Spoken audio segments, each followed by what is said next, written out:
Hello दोस्तों, स्वागत है आपका 10 मैथ विद कॉन्सेप्ट में। हम लोग सेकंड सेमेस्टर की बुक जिसका नाम है प्रारंभिक शिक्षा के नवीन प्रयास, उसका टॉपिक पढ़ रहे हैं मध्याह्न भोजन पोषाहार वितरण परियोजना। याद रखना कि ये जो मिड डे मील आप लोग स्कूलों में देखते होंगे उसके बारे में यहाँ पे बात की गई है। तो मध्याह्न भोजन योजना एक महत्वपूर्ण जनोपयोगी योजना है। अब इसके जो प्रमुख हमें चीज़ें पढ़नी है उसमें क्या पढ़ना है, मध्याह्न भोजन योजना जो कि एक परिचय, इसका क्या उद्देश्य है ये इंपॉर्टेंट है। योजना के अंतर्गत पकाए जाने वाले भोजन की व्यवस्था कैसे होनी है, किचन की संबंधित जो व्यवस्था है वो कैसे होनी है, रसोइयों का चयन कैसे किया जाएगा, निरीक्षण और पर्यवेक्षण तंत्र क्या होगा और विशिष्ट उपलब्धियां क्या हैं। तो अगर आप देखोगे तो 15 अगस्त 1995 को लागू की गई थी यह योजना केंद्र सरकार के द्वारा। याद रखना, केंद्र सरकार के द्वारा कब लागू की गई, 15 अगस्त 1995 को, जिसके अंतर्गत 1 से कक्षा 5 तक के प्रदेश के राजकीय परिषदीय राज्य सरकार द्वारा सहायता प्राप्त प्राथमिक विद्यालयों में सभी बच्चों को 80% उपस्थिति पर प्रति माह 3 किलोग्राम गेहूं चावल देने की व्यवस्था की गई थी। शुरू की बात बता रहे हैं, ये 1995 में 3 किलोग्राम गेहूं और चावल देने की व्यवस्था की गई थी। वर्तमान समय में इस व्यवस्था का विस्तार करके 1 से 8 तक के प्राथमिक विद्यालयों के साथ साथ उत्तर प्रदेश के राजकीय एवं सहायता प्राप्त माध्यमिक विद्यालयों में छात्रों को इस योजना से आच्छादित किया गया है। अब चूंकि आप लोग देखते होंगे इस टाइम पे तो ना ही गेहूं दिया जाता है ना ही चावल दिया जाता है, इस टाइम पे तो खाना दिया जाता है। तो उससे भी रिलेटेड यहाँ पे बहुत सारी चीज़ें दी गई थी, जैसा कि यहाँ लिखा गया है मध्याह्न भोजन वितरण योजना का उद्देश्य क्या था। तो मध्याह्न भोजन वितरण योजना क्रियान्वयन निम्न उद्देश्यों की पूर्ति हेतु मध्याह्न भोजन प्राधिकरण का गठन अक्टूबर 2006 में किया गया था। याद रखिएगा कि इसके पहले 1995 में मध्याह्न भोजन योजना जो थी वो पोषाहार वितरण योजना थी, भोजन नहीं पोषाहार वितरण योजना थी। इसलिए वहाँ पे 3 किलोग्राम गेहूं और चावल की व्यवस्था की गई थी प्रत्येक बच्चे को देने के लिए। लेकिन अब यहाँ पे भोजन वितरण योजना लगा दी गई है। याद रखना, नाम यहाँ पे भोजन लिखा गया, वहाँ पोषाहार थी, ठीक है। उत्तर प्रदेश के राजकीय परिषदीय राज्य सरकार द्वारा सहायता प्राप्त प्राथमिक विद्यालयों EGS तथा AIE केंद्रों के अध्ययनरत बच्चों को पौष्टिक भोजन उपलब्ध कराना, पौष्टिक भोजन उपलब्ध कराकर बच्चों को शिक्षा ग्रहण के क्षमता में विकसित करना, विद्यालयों में छात्र संख्या बढ़ाना, प्राथमिक कक्षाओं में छात्रों के विद्यालय में रुकने की प्रवृत्ति विकसित करना तथा ड्रॉप आउट रेट को कम करना। जैसे होता क्या था ना कि जब वो सिर्फ चावल दिए जाते थे तो बच्चे उसी दिन नजर आते थे जिस दिन चावल मिलता था।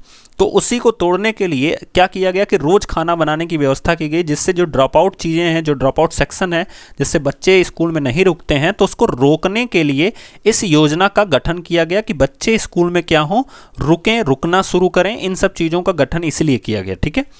फिर दिया गया है बच्चों में भाईचारे की भावना को विकसित करना। जब साथ में बैठ के खाएंगे तो उससे भाईचारे की भावना विकसित होगी। विभिन्न जातियों और धर्मों के मध्य अंतर को दूर करना साथ में बैठ के खाने से, ये सारी चीज़ें पॉसिबल हो जाती हैं, जिससे उन्हें अच्छी समझ पैदा हो सके, ठीक है।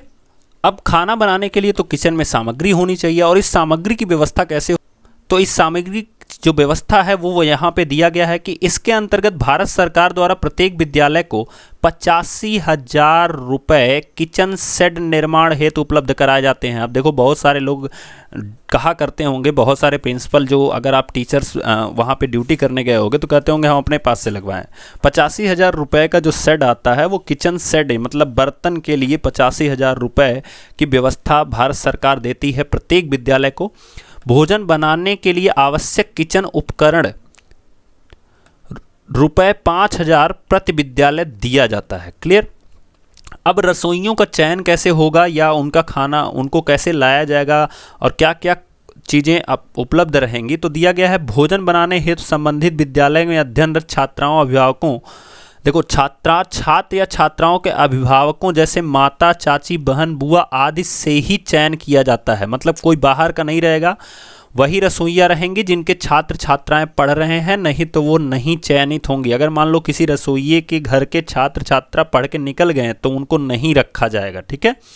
रसोइयों का कार्य करने हेतु अनुसूचित जाति, अनुसूचित जनजाति एवं विधवा परिव्यक्ता को प्राथमिकता दी जाएगी। फिर दिया गया है रसोइयों का चयन एक शिक्षा सत्र के लिए ही किया जाता है, मतलब ये परमानेंट नहीं होते हैं, इनको शिक्षा सत्र के लिए किया जाता है। एवं इनके निष्कासन की कार्यवाही जो है प्रधानाध्यापक की रिपोर्ट के आधार पर की जाती है। रसोइयों का मानदेय 1,000 रुपये प्रतिमाह है। भुगतान बैंक में रसोइयों के नाम बचत खाता खोलकर अकाउंट पेई चेक के माध्यम से किया जाता है। अब यहाँ पे दिया गया है कि कितने रसोइयाँ किस स्कूल में रह सकती हैं। तो अगर बच्चों की संख्या 25 तक है तो एक रसोई, अगर उसमें बच्चों की संख्या 100 तक है तो कितनी रसोइयाँ, 2 रसोइयाँ, अगर 101 से 200 तक हैं तो कितनी, 3। तो इस तरह से पूरा डिटेल आपको दिया गया है कि अगर किसी स्कूल में 1000 से 1500 तक के बच्चे हैं तो 6 रसोइयाँ हम उसमें रख सकते हैं। अब इनके निरीक्षण का काम, मतलब काम अगर खाना बनेगा तो उसका निरीक्षण कौन करेगा या निरीक्षण की व्यवस्था कैसे की जाएगी, तो वहाँ पे दिया गया है कि गुणवत्ता हेतु सबसे पहले विद्यालय के प्रधानाचार्य या शिक्षक शिक्षिका इस भोजन को खाकर गुणवत्ता की जांच करेंगे। पके भोजन की व्यवस्था उपलब्ध सुनिश्चित कराने हेतु नगर क्षेत्र का वार्ड सीमित ग्राम पंचायत स्तर पर ग्राम पंचायत समिति का गठन किया गया है। इसकी व्यवस्था और सुरक्षा के लिए दिया गया है। योजना के अनुश्रवण और पर्यवेक्षण हेतु जिला अधिकारी को नोडल अधिकारी का दायित्व सौंपा गया है, जो कि जाकर के चेक कर सकते हैं और अगर खाना नहीं बना है तो सही नहीं बना है तो उसके ऊपर कार्यवाही भी कर सकते हैं।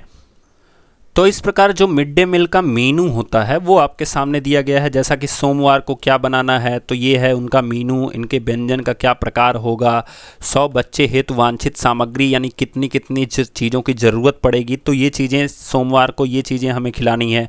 मंगलवार को यहाँ पे दिया गया है जैसा कि देख रहे हो आप लोग, चावल सब्जी। फिर बुधवार को कढ़ी चावल या उसके साथ साथ अथवा खीर का इस्तेमाल किया जाता है, जो कि नीचे आपको दिया गया है। तो खीर का भी इस्तेमाल किया जाता है बुधवार को। उसके बाद गुरुवार को रोटी सब्जी और फिर शुक्रवार को तहरी और शनिवार को सब्जी चावल, इस तरह की व्यवस्था की दी गई है। ठीक है, तो ये डिटेल्स थी आपके मध्याह्न भोजन योजना में, जिसमें आपको इम्पॉर्टेंट चीज़ क्या याद रखनी है कि यह योजना पहले पोषाहार के नाम से जानी जाती थी, जो कि 15 अगस्त 1995 में केंद्र सरकार द्वारा चलाई गई थी। लेकिन बाद में अक्टूबर 2006 में इसे भोजन वितरण योजना में परिवर्तित कर दिया गया राज्य सरकार के द्वारा, जिसमें मिड डे मील की व्यवस्था कर दी गई। उसका रीज़न ये था कि बच्चे सिर्फ उसी दिन इकट्ठा होते थे जिस दिन चावल मिलता था, गेहूँ मिलता था, लेकिन उनको रोज़ आने के लिए मध्याह्न भोजन योजना को परिवर्तित कर दिया गया मध्याह्न भोजन वितरण योजना में। सो ये चीज़ें इंपॉर्टेंट हैं जिनको ओवरऑल आपको समझ में आना चाहिए। अगर दोस्तों आपको सेशन पसंद आ रहा हो तो प्लीज़ ज़रूर से ज़रूर चैनल को शेयर कीजिए, सब्सक्राइब कीजिए एंड लाइक कीजिए। अब हम लोग मिलेंगे नेक्स्ट वीडियो में नेक्स्ट टॉपिक के साथ। तब तक के लिए थैंक यू सो मच।